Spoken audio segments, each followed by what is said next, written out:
સંબંધમાં સૌથી વધુ નુકસાન તો ત્યારે જ થાય છે કે જ્યારે આપણે પ્રેમના નામે પોતાની કિંમતને ભૂલી જઈએ. સેલ્ફ વર્થ એટલે પોતાને પણ એટલો જ પ્રેમ કરવો કે જેટલો આપણે બીજાને પ્રેમ કરીએ છીએ. એટલે કે પોતાને ભૂલ્યા વગર પ્રેમ કરવો.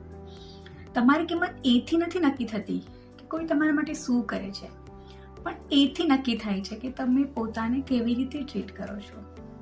સેલ્ફ વર્થ રાખવા માટે ધ્યાન રાખવું જોઈએ. પહેલે પોતાની બાઉન્ડ્રી સેટ કરો.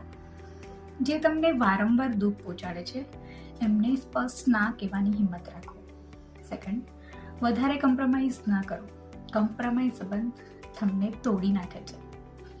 થર્ડ, પોતાની ભાવનાઓને માન આપો. તમારી લાગણીઓ પણ એટલી જ મહત્વની છે જેટલી સામેવાળા વ્યક્તિની. અને યાદ રાખીએ, તમે જ્યારે તમારી કિંમતને ઓળખો છો ને ત્યારે તમે ખોટા સંબંધમાં ફસાતા નથી. તમે કિંમતી છો. માટે જ્યારે સામેવાળો તમને પ્રેમ કરતો હશે ને તો એ તમારી કિંમતને જરૂર ઓળખશે. Thank you.